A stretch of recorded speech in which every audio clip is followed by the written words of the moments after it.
Hey guys, welcome to my channel. आज से मैं आप लोगों के साथ एक न्यू थाई बील की कहानी शेयर करने वाली हूँ। अगर वीडियो पसंद आए तो वीडियो को लाइक शेयर करिएगा और ऐसे ही इंटरेस्टिंग ड्रामा एक्सप्लेनेशन के लिए चैनल को सब्सक्राइब करना मत भूलिएगा। एक तरफ प्रिंस होने की जिम्मेदारी और दूसरी तरफ दिल की मोहब्बत। जब फ़र्ज और प्यार आमने सामने आ जाएं तो जीत किसकी होती है। आज हम देखने वाले हैं दी एज ऑफ हॉरिज़ॉन की कहानी, जहां हर फैसला एक नया मोड़ लाता है और हर मोड़ एक नया राज खोलता है। तो बिना किसी देरी के चलिए शुरू करते हैं इस शानदार बीएल ड्रामा की कहानी।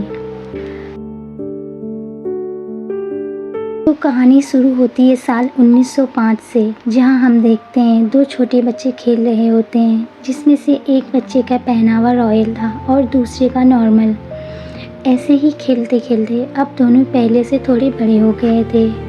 अब साल था 1914। वो दोनों अब नौजवान हो चुके थे। अब हम मिलते हैं हमारे मेन लीड्स टिन और फॉब से, जहां हम देखते हैं टिन बेंच पर लेटा है और फॉब उसके पास में बैठा बुक पढ़ रहा था। मौसम बहुत सुहाना था, चारों तरफ फूल बिखरे थे। फॉब टिन को एक फूल देता है। टिन उसे लेते हुए कहता है, ये तुम पर ज़्यादा सूट करेगा। फिर वो उस फूल को फॉब के कान के पास लगा देता है। फॉब तो अब और भी सुंदर लग रहा था। नेक्स्ट सीन में हम देखते हैं कुछ सर्वेंट्स आपस में बात कर रहे होते हैं, क्योंकि उन सबको आज गिफ्ट्स मिलने वाले थे। फिर एक सर्वेंट पूछती है कि आज गिफ्ट्स किस खुशी में मिल रहे हैं। तो दूसरी सर्वेंट बताती है, आज प्रिंस वेसिन यानी टिन के डैड, उनका प्रमोशन हुआ है, इसी खुशी में गिफ्ट्स मिलेंगे। प्रिंसेस टिन की ग्रैंडमा सबको गिफ्ट्स दे रही थी। फिर वो एक सर्वेंट यानी फॉब की मॉम से पूछती है, तुम्हारा सन कहाँ है, उसे बुलाओ, मैं उससे मिलना चाहती हूँ।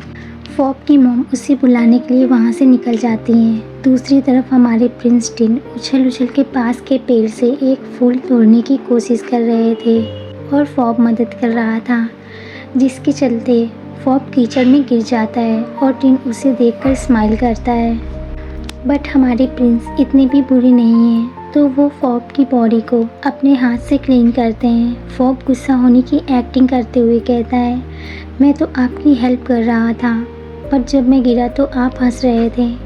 टिन कहता है, मैं क्या करता, तुम इतने फ़नी और एडोरेबल लग रहे थे, मैं खुद को रोक ही नहीं पाया।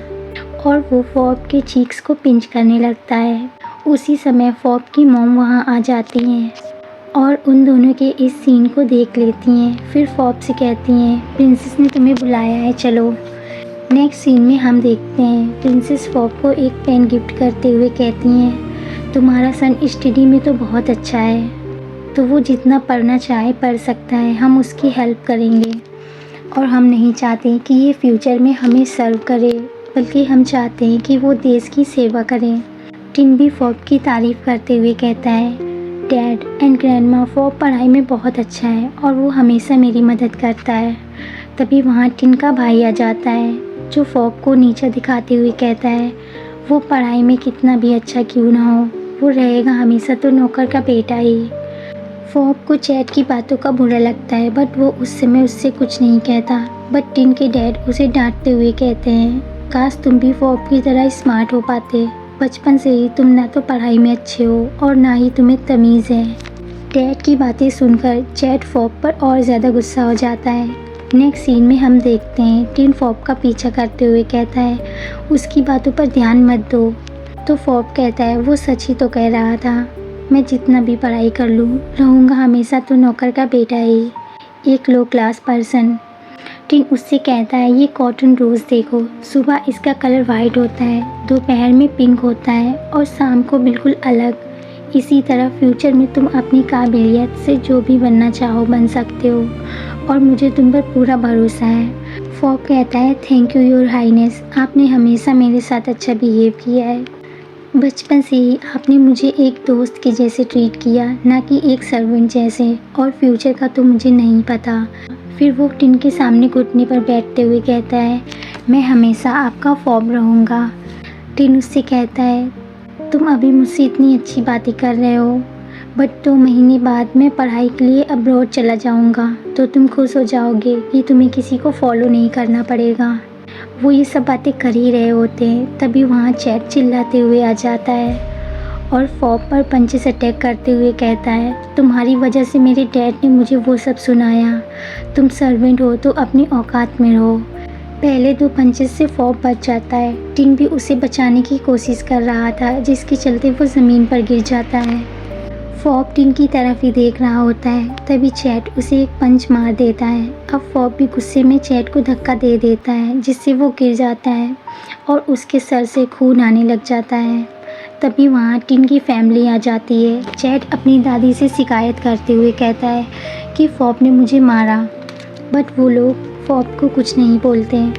नेक्स्ट सीन में हम देखते हैं फॉब की मॉम उसे स्टिक से पीट रही होती है और उससे कहती है, तुमने ऐसा क्यों किया। फॉब उन्हें बताता है कि चैट ने टिन को धक्का दिया और मैंने प्रिंस टिन को उससे बचाने के लिए उसे धक्का दिया। फॉब की मॉम कहती हैं, हम लोग उनके नौकर हैं, हम उन्हें उल्टा जवाब नहीं दे सकते। हमारी पुश्तें उनकी सेवा करती आई हैं और हम भी करेंगे। तो तुम मुझसे प्रॉमिस करो कि जो तुमने आज किया वो दोबारा कभी नहीं करोगे। और वो उसे तब तक मारती हैं जब तक स्टिक टूट नहीं जाती। रात में फॉब वही सब सोच रहा होता है जो आज दिन में उसके साथ हुआ, जिससे उसको गुस्सा आ रहा था। तभी हमारे प्रिंस टिन बालकनी से उसके रूम में आ जाते हैं और कहते हैं, मैंने सुना तुम्हारी मॉम ने तुम्हें पीटा। बट फॉब उसके हाथ में देख रहा था जहाँ टिन की कोहनी में चोट लग गई थी। वो वरीड होते हुए कहता है, आपको तो बहुत चोट लग गई। टिन उससे कहता है, मैं ठीक हूँ, वो बस हल्की सी खरोच है और मैं तुम्हारे लिए दवा लाया हूँ, तो अपना शर्ट निकालो, मैं लगा देता हूँ। फॉब उसे मना करता है कि मैं खुद कर लूँगा, बट हमारे ज़िद्दी प्रिंस नहीं मानते। वो खुद ही उसके कपड़े निकाल के दवा लगाने लग जाते हैं, वो भी बहुत प्यार से, जिससे फॉब को कुछ होने लगता है। समझ रहे हो ना आप लोग। नेक्स्ट सीन में हम देखते हैं फॉब की मॉम उसके रूम में आ जाती हैं, जहाँ वो फॉब को टिन की पीठ पर लेटा हुआ देखती हैं। नेक्स्ट डे वो टिन के डैड से कहती हैं, सर मैं चाहती हूँ कि आप फॉब को सज़ा दें। जो कल उसने किया वो सही नहीं था। वो प्रिंस टिन का फेवरेट है, तभी उसने सोचा कि वो जो चाहे कर सकता है। आप उसको प्रिंस टिन की सेवा से हटा दीजिए। टिन की ग्रैंडमा कहती हैं, जो कल हो गया उस पर अब बात नहीं करते हैं, उसका कोई मतलब नहीं है। और टिन के डैड कहते हैं, फॉब हमेशा से हमारे टिन की मदद करते आ रहा है, उसे टिन से दूर करना सही नहीं होगा। ग्रैंडमा कहती हैं कि तुम चाहती हो हम क्रूएल मास्टर्स बन जाएं, है ना, जो अपने सर्वेंट्स को सज़ा देते हैं। जिसके बाद उसकी मॉम कुछ नहीं बोलती और वहाँ से चली आती हैं। दूसरी तरफ फॉब उनके बीच हुई बातें सुन लेता है, तो वो अपनी मॉम से कहता है, मॉम आपने प्रिंस वेसिन को क्यों कहा कि मुझे प्रिंस टिन का ख्याल नहीं रखना चाहिए। तो वो कहती हैं, क्योंकि तुम प्रिंस टिन के बहुत करीब होते जा रहे हो और मैं नहीं चाहती कि तुम ऐसा करो। वो हमारे मास्टर्स हैं, हम उनके इतने करीब नहीं हो सकते। फॉब कहता है, मुझे प्रिंस टिन जितने पास रखेंगे मैं उनके उतने पास रहूँगा। फिर वो कहती हैं, जल्दी यंग मास्टर पढ़ाई के लिए अब्रॉड जाएंगे, तब तुम उनके साथ नहीं जा पाओगे। इतना कहकर वो वहाँ से चली जाती हैं। नेक्स्ट सीन में हम एक लड़की को देखते हैं जिसका नाम सीरी होता है। वो टिन की ग्रैंडमा को परफ्यूम गिफ्ट कर रही थी। उनके साथ टिन के डैड और चैट भी वहीं पर थे। चैट सीरी को पसंद करता था, तो वो उसे बाहर गार्डन में घूमने चलने को कहता है, बट टिन के डैड उससे कहते हैं, तुम पढ़ाई करो जाके, टिन अभी आता ही होगा, वो सीरी को घुमा देगा। उसी समय टिन और फॉब भी वहाँ आ जाते हैं। फिर टिन सीरी को बाहर लेके जाता है। वो लोग बातें कर रहे होते हैं, बट हमारे फॉब के फेस से लगता है उसे टिन का सीरी के करीब रहना अच्छा नहीं लगता। दूसरी तरफ चैट अपने डैड से कहता है कि आपने मुझे सीरी को घुमाने के लिए क्यों मना किया, मैं उसे पसंद करता हूँ। तो उसके डैड कहते हैं, मैंने और सीरी के डैड ने एग्रीमेंट किया था कि सीरी की टिन से इंगेजमेंट होगी। चैट गुस्सा होते हुए कहता है, मुझे आपने कुछ भी अच्छा नहीं दिया, हर अच्छी चीज़ बस टिन को ही दिया। जिस पर उसके डैड कहते हैं, ना तो तुम पढ़ाई करते हो और ना ही तुम्हें अभी भी तमीज़ आई है और हमेशा बाहर सबसे लड़ाई करते घूमते हो। तुम्हारी इन हरकतों के चलते कौन तुम्हें अपनी डॉटर देना चाहेगा। नेक्स्ट सीन में हम देखते हैं हमारा फॉब मुंह लटकाए पेड़ के नीचे बैठा था। तभी वहाँ टिन आ जाता है और उससे पूछता है तुम्हें क्या हुआ। फॉब उससे कहता है अब आपको मेरी याद आ ही गई और वो प्रिंसेस चली गई क्या। टिन कहता है हाँ वो चली गई। फॉब कहता है मैंने देखा आपको उससे बातें करना अच्छा लग रहा था, क्या आपको वो पसंद है। टिन कहता है मुझे बस उसके लिए बुरा लगता है क्योंकि उसे अपने डैड के ऑर्डर्स मानने पड़ते हैं और वो मेरी सिस्टर जैसी है। सिस्टर वर्ड सुन के अब हमारे फॉब का मूड ठीक हो जाता है और वो स्माइल करने लगता है। उसके मूड की ऐसी तैसी करने जैड फिर से वहाँ आ जाता है और उन दोनों से कहता है अब तो तुम दोनों बहुत खुश हो गए, तुम्हें पता था मुझे सीरी पसंद है। टिन कहता है सीरी को बीच में क्यों ला रहे हो। फिर चैट उसे बताता है कि डैड चाहते हैं तुम सीरी से इंगेजमेंट करो। ये बात सुनकर फॉब फिर से सैड हो जाता है। नेक्स्ट सीन में हम देखते हैं टिन अपने डैड को बताता है कि वो सीरी को पसंद नहीं करता। तो उसके डैड कहते हैं तो वो लड़की कौन है जिसे तुम पसंद करते हो, और मैं तुम्हें इसके लिए मना नहीं करूँगा, मैं बस चाहता हूँ कि सीरी यहाँ आ जाए और पैलेस को संभाले और तुम इतने समझदार होगी, तुम 4 से 5 बीवियाँ रख सकते हो और मैं जानता हूँ तुम बखूबी सबका ख्याल भी रखोगे। इतना सब सुनकर अब टिन अपने डैड से कुछ नहीं कहता और वहाँ से चला जाता है। नेक्स्ट सीन में हम देखते हैं फॉब बालकनी में खड़ा था और वो परेशान दिख रहा था। तभी वहाँ उसकी मॉम आ जाती है और कहती है हमें अब खुशखबरी मिलने वाली है प्रिंस टिन के इंगेजमेंट की। फॉब कहता है कि प्रिंस टिन उसे लाइक नहीं करते, तो उसकी मॉम कहती है हमें उनके रिश्तों में दखल अंदाजी करने की ज़रूरत नहीं है। फॉब कहता है बट प्रिंस टिन को ऐसे इंगेजमेंट के लिए फोर्स नहीं कर सकते, ये उन पर है कि वो करना चाहते हैं या नहीं। तो उसकी मॉम कहती है वो प्रिंस हैं और उनकी कुछ ड्यूटीज़ हैं और हमारी ड्यूटीज़ हैं उनकी सेवा करना और उनको खुश रखना। फॉब कहता है मैं वही तो चाहता हूँ कि वो हमेशा खुश रहें और वो जिससे प्यार करें उसी से उनकी शादी हो। वो कहती हैं कहीं तुम उनको अपने मास्टर से कुछ ज़्यादा तो नहीं समझने लगे, अगर ऐसा है तो अभी ये सब रोक दो, वो हमारे मास्टर्स हैं, हम उनके लेवल पर कभी नहीं हो सकते और अगर तुमने ऐसा किया तो उनकी हमारी वजह से रेपुटेशन ख़राब होगी। इतना कहकर वो वहाँ से चली जाती हैं। अब हम देखते हैं फॉब उदास अपने रूम में बैठा होता है। फिर वो एक बॉक्स खोलता है जिसके अंदर कॉटन रोज़ रखा था। स्टोरी अब फ्लैशबैक में जाती है जहाँ हम देखते हैं टिन और उसकी पूरी फैमिली एक प्रोग्राम देख रही होती है। फॉब भी टिन के साथ ही था।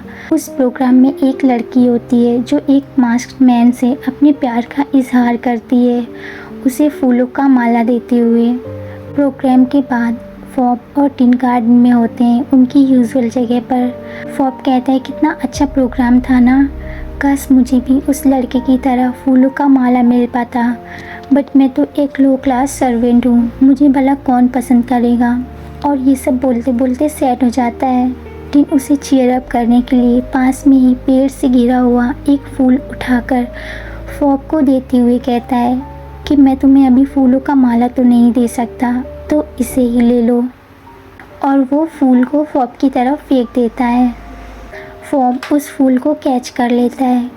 फिर फॉब उसके करीब आते हुए कहता है वो तो उससे प्यार करती थी तभी उसने उसे दिया, तो क्या आप भी।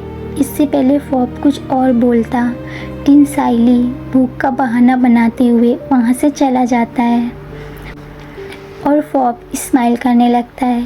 फ्लैशबैक यहीं पर एंड होता है। ये सब सोचकर फॉब की आंखों से आंसू आने लगे थे। नेक्स्ट डे हम देखते हैं टिन स्कूल के लिए फॉब का वेट कर रहा होता है। तभी फॉब की मॉम उसे बताती हैं कि फॉब आज जल्दी चला गया। टिन कहता है वो हमेशा तो मेरा वेट करता है। तो फॉब की मॉम कहती हैं वो सर्वेंट है तो आपको उसे रोज़ ले जाने की ज़रूरत नहीं है। इतना कहकर वो वहाँ से चली जाती हैं। स्कूल में भी फॉब टिन के सामने आने से बच रहा था। फिर छुट्टी के समय टिन फॉब को देख लेता है जो कुछ लड़कों से बातें कर रहा था। टिन उससे कहता है घर चलो, ड्राइवर हमारा वेट कर रहा है, बट फॉब उसे मना कर देता है कि अभी उसे कुछ काम है तो वो बाद में आएगा। टिन उससे कहता है कि क्या हुआ है तुम्हें, मेरे साथ ऐसा बिहेव क्यों कर रहे हो। फॉब कहता है मैं आपसे गुस्सा नहीं हूँ योर हाइनेस, और भला सर्वेंट अपने मास्टर से कैसे गुस्सा हो सकता है। टिन उससे कहता है, बार बार सर्वेंट मास्टर क्यों बोलने लग जाती हो? क्या तुम चैट की वजह से गुस्सा हो या फिर मैंने कुछ किया है? अगर तुम बताओगे तो मैं दोबारा वो नहीं करूँगा। इसी बीच एक लड़का वहाँ आ जाता है और फॉब को एक पैकेज देते हुए कहता है, शायजाई ने तुम्हारे लिए ये भिजवाया है और मुझे लगता है वो तुम्हें पसंद करती है और आज हम लोग ड्रिंक्स के लिए एक न्यू कैफ़े में जाने वाले हैं, तो तुम भी चलो। फिर वो टिन से भी कहता है, योर हाइनेस आप भी चलिए। टिन मान जाता है, बट टिन खुश नहीं लग रहा था। नेक्स्ट सीन में हम देखते हैं वो लोग कैफ़े में ड्रिंक कर रहे होते हैं और वो लड़के साइजाई का नाम लेके फॉब को चिढ़ा रहे होते हैं। दूसरी तरफ ये सब सुनकर हमारे प्रिंस पिए जा रहे थे। फॉब उसे मना भी कर रहा था, बट टिन नहीं मानता है। अब फॉब जोर से टेबल पर हाथ मारता है क्योंकि वो लड़के अभी भी चुप नहीं हुए थे, जिसके बाद टिन टेबल से उठकर बाहर आ जाता है। फॉब भी उसके पीछे जाता है। टिन वॉमिटिंग कर रहा था। फॉब उसकी पीठ सहलाते हुए कहता है, मैं इसलिए ही रोक रहा था आपको कि ज़्यादा मत पियो। टिन उससे कहता है, तुम्हें अब मेरी फ़िक्र करने की ज़रूरत नहीं है, तुम साइजाई की फ़िक्र करो और मैं वो भी भूल जाऊंगा जो तुमने कहा था कि तुम सिर्फ मेरे हो। और वैसे भी तुमने आज पूरे दिन मुझे इग्नोर किया। ज़्यादा ड्रंक होने की वजह से वो गिरने ही वाला होता है, तब भी फॉब उसे संभाल लेता है। टिन उससे कहता है, मुझे गिरने दो, अब तो मुझे अकेले रहना सीखना होगा। फॉब कहता है, मैं आपको इग्नोर नहीं कर रहा था, बस कुछ है जो मैं आपको नहीं बता सकता और अगर बताया तो आप मुझसे नफ़रत करोगे। टिन उससे कहता है, एक बार बताने की कोशिश तो करो। और तुम्हें पता है तुम जब भी मुझे इग्नोर करते हो मुझे हर्ट होता है, तुम जानते हो ना। एंड आई प्रॉमिस तुम जो भी कहोगे या करोगे मैं तुमसे कभी भी नफ़रत नहीं करूँगा। ये सब बोलते बोलते अब दोनों एक दूसरे के बहुत करीब आ गए थे। उनकी नोज़ आपस में टच हो रही थी। उनके बीच बस 1-2 इंचेस का ही फासला था।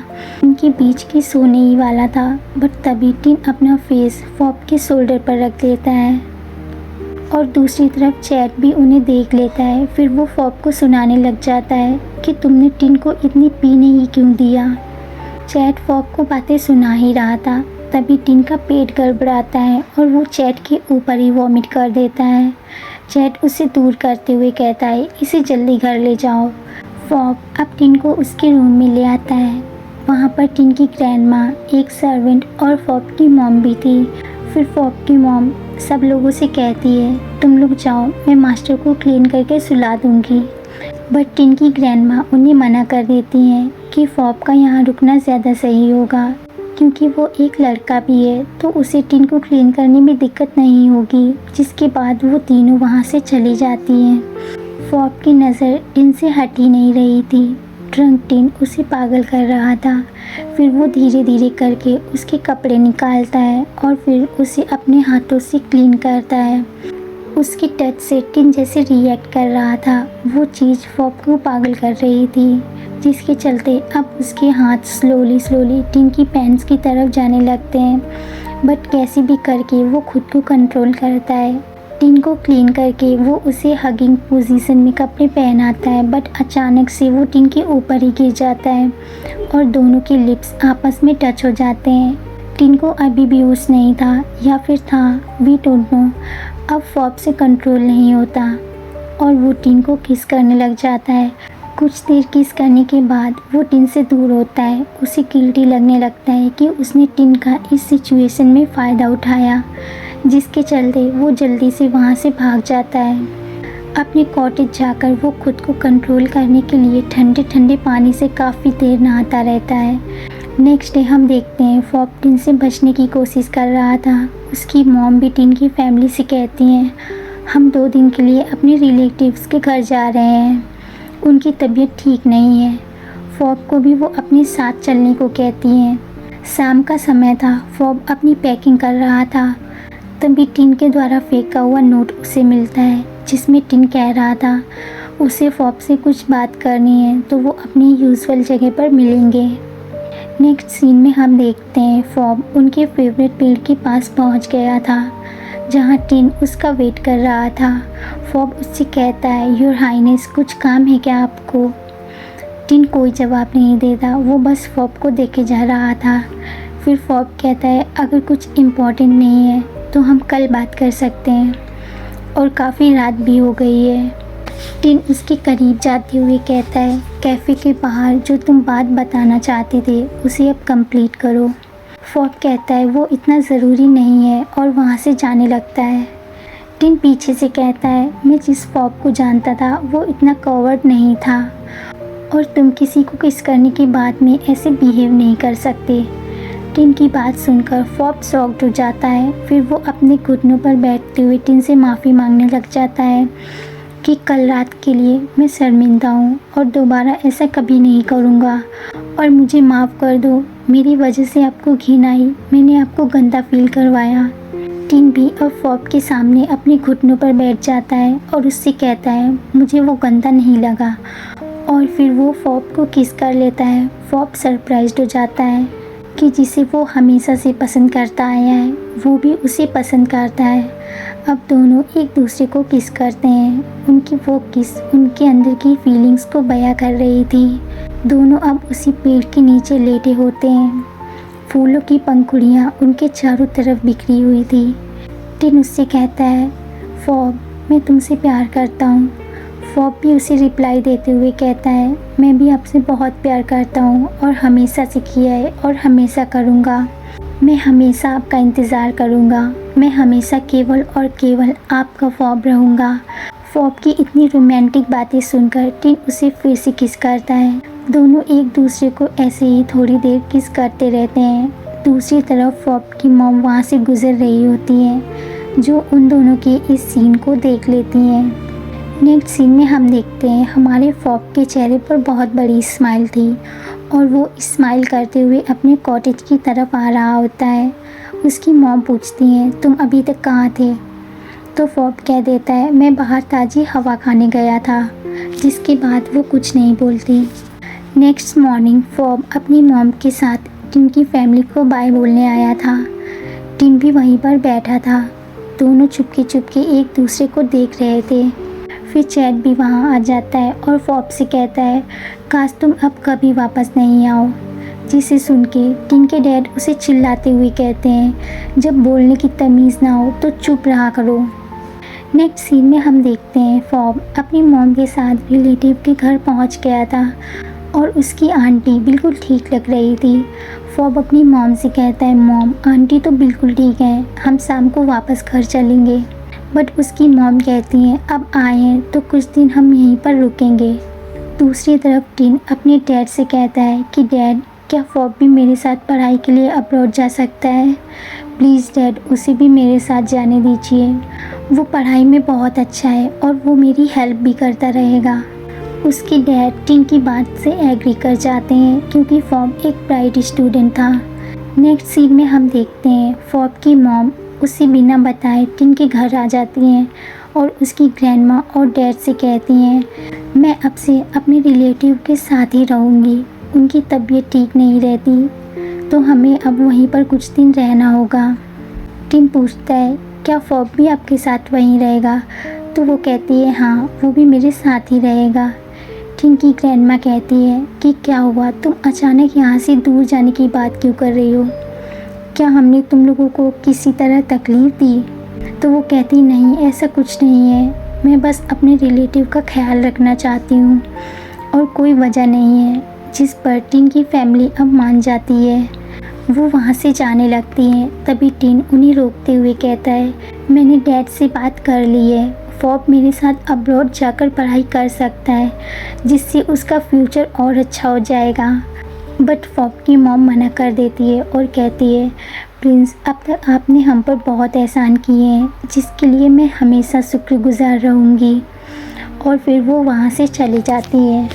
नेक्स्ट सीन में हम देखते हैं फॉब की मॉम उसकी आंटी से कह रही होती हैं, हम अब से यहीं रहेंगे, और उनकी ये बात फॉब सुन लेता है। फिर वो अपनी मॉम से कहता है, हम लोग यहाँ क्यों रहेंगे, मॉम घर वापस चलिए। तो उसकी मॉम कहती है मैं चुप कर रही हूँ, उसमें ही हमारी भलाई है। और कल रात पेड़ के पास मैंने तुम्हें और प्रिंस को देख लिया था। जिस पर फॉब कहता है तो आप हम लोगों को दूर करना चाहती हैं, तभी मुझे यहाँ लेके आई हैं।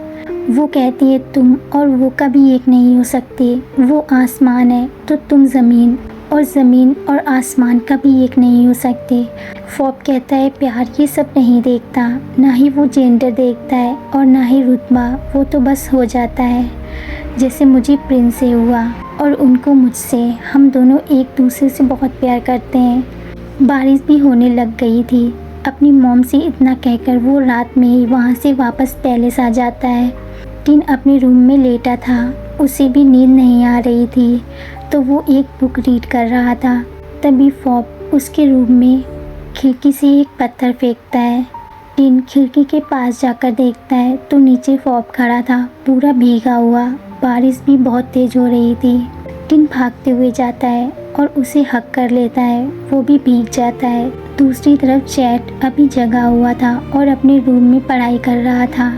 बारिश की आवाज़ से उसे डिस्टर्ब होता है तो वो अपनी खिड़की बंद करने जाता है, जहाँ से वो टिन और फॉब को एक साथ देख लेता है। दोनों फॉब की कॉटेज की तरफ जा रहे थे। चैट सोचता है फॉब इतनी रात को उनके घर क्यों आया और टिन को वो कहाँ ले जा रहा है। वो उनको देखने जाने लगता है, जहाँ डैड चैट को जाने नहीं देते और उससे कहते हैं चुपचाप अपने रूम में जाकर पढ़ाई करो। वो ये बात अपने डैड को नहीं बताता और अपने रूम में वापस चला जाता है। दूसरी तरफ हमारे कपल कॉटेज पहुंच चुके थे। फॉब कैंडल जला रहा होता है। टिन उससे कहता है तुम अपने कपड़े चेंज कर लो, पूरे भीग चुके हो, हम कल बात करेंगे, और वहाँ से जाने लगता है। बट फॉब उसे पीछे से हक करते हुए कहता है मेरी मॉम को हमारे बारे में पता चल गया, तभी वो मुझे तुमसे दूर ले गई, बट मैं तुमसे दूर नहीं रहना चाहता। टिन उससे कहता है तुम मुझसे दूर कहाँ, मेरे पास ही तो हो और मैं तुम्हारी बाहों में हूँ, क्या तुम इससे सेटिस्फाइड नहीं हो। फॉब कहता है हाँ मैं नहीं हूँ। हमारे फॉब का तो कुछ और ही मूड था। टिन कहता है तो मैं तुम्हें सेटिस्फाई करने के लिए क्या करूँ बताओ। वो ये सब बोल ही रहा होता है तभी फॉब उसे किस करने लग जाता है। टिन को अब पता चल गया था कि फॉब क्या चाहता है, वो भी अब उसे किस बैक करता है। दोनों अब बेड पर आ चुके थे। टिन फॉब के कपड़े निकालने लग जाता है और साथ ही उनका किसिंग भी जारी था। दूसरी तरफ चैट खिड़की से कूदकर अब फॉब की कॉटेज पहुंच जाता है। चैट को ढूंढते ढूंढते उसके डैड भी वहां आ जाते हैं और उसे डांटते हैं कि पढ़ाई करने के बजाय तुम इतनी रात को यहाँ क्या कर रहे हो। तो चैट अब उन्हें बता देता है कि उसने फॉब को देखा टिन को ले जाते हुए। वो दोनों कॉटेज के नीचे खड़े थे, कैंडल की लाइट उन्हें दिख रही थी। चैट के डैड उसे वहाँ से वापस पैलेस भेज देते हैं और फिर खुद ऊपर जाकर देखते हैं कि फॉब यहाँ क्यों आया। बूम, जैसे ही वो दरवाज़ा खोलते हैं देखते हैं फॉब और टिन दोनों नेकेड थे। उनके लोअर बॉडी पर वाइट ब्लैंकेट था। दूसरी तरफ हमारे कपल भी शॉक्ड हो जाते हैं। वो चिल्लाते हुए टिन से कहते हैं अपने कपड़े पहनो और पैलेस वापस जाओ। टिन उन्हें बताता है कि वो फॉब से प्यार करता है, बट उसके डैड नहीं सुनते और टिन को वहाँ से जाने को बोलते हैं। वो रूम से बाहर आ जाता है। उसके डैड अब फॉब को पीटने लग जाते हैं और बोलते हैं मैंने तुम्हारे लिए इतना किया और बदले में तुमने मुझे ऐसा रीपे किया। वो उसे किक करते जा रहे थे। टिन अभी गया नहीं था, वो सीढ़ियों के पास खड़ा था। फॉब पर उसके डैड के चिल्लाने की आवाज़ उसे सुनाई दे रही थी, जिसे सुनकर टिन वहाँ से नहीं जा पाता। वो वापस रूम में आता है और रोते हुए अपने डैड के पैर पकड़ते हुए कहता है प्लीज़ डैड, फॉब को मत मारिए, हम दोनों एक दूसरे से प्यार करते हैं, हमने कुछ गलत नहीं किया, प्लीज़ डैड उसे मत मारिए। टिन के डैड अब रुक जाते हैं और कहते हैं ठीक है मैं नहीं मारूंगा, अब तुम यहाँ से जाओ। टिन उनकी बात मानता है और पैलेस वापस आ जाता है। दूसरी तरफ वो फॉब से कहते हैं कि अपनी शक्ल अब मुझे दोबारा कभी नहीं दिखाना और यहाँ से निकल जाओ। इतना कहकर वो वहाँ से सीधा टिन के रूम में जाते हैं। टिन अभी भी रो रहा था। वो फिर से उनके सामने अपने घुटनों पर बैठते हुए कहता है डैड प्लीज़ बताइए कि आपने मेरे जाने के बाद उसे नहीं मारा। उसके डैड उसे उठाते हुए कहते हैं, हाँ मैंने उसे जाने दिया। और फिर इमोशनल ब्लैकमेल करते हुए कहते हैं, मैं तुम्हारी फीलिंग्स समझ सकता हूँ, प्यार करना कोई अपराध नहीं है, बट तुम्हारी कुछ ड्यूटीज़ हैं जो तुम्हें पूरी करनी होगी। मुझे चैट से तो कोई उम्मीद नहीं है, केवल तुम ही हो हमारी फैमिली में जो हमको संभाल सकते हो। उनकी बात सुनकर टिन अब और ज़ोर से रोने लग जाता है। वो उन्हें हक करते हुए कहता है, डैड मैं अपनी ड्यूटीज़ पूरी करूँगा। नेक्स्ट मॉर्निंग हम देखते हैं टिन अब्रॉड जाने के लिए निकल जाता है। उसने फॉब को एक लेटर भिजवा दिया था जिसमें उसने लिखा था कि फॉब हम बचपन से ही एक दूसरे के साथ खेलते हुए बड़े हुए हैं, इसी वजह से हमने अपनी फीलिंग्स को गलत समझ लिया और हमारे बीच वो सब हो गया। हम नादान थे और नादानी में हम दोनों से वो गलती हो गई। तो प्लीज़ कल रात जो हुआ हम उसे भूल जाते हैं और अपने अपने फ्यूचर पर ध्यान देते हैं। मैं अब्रॉड जा रहा हूँ। अब तक हर चीज़ के लिए थैंक यू एंड सॉरी। वो ये सब लिखते हुए रो रहा था। उसके आंसू लेटर पर गिर रहे थे और हमारा फॉब भी वो लेटर पढ़ते हुए बहुत रोता है। तो फर्स्ट पार्ट यहीं पर एंड होता है। आगे उनकी ज़िंदगी में क्या होता है, क्या वो दोनों अब वापस एक दूसरे से कभी मिल पाएंगे, ये हमें सेकंड पार्ट में पता चलेगा। तो तब तक के लिए bye bye and thank you for watching.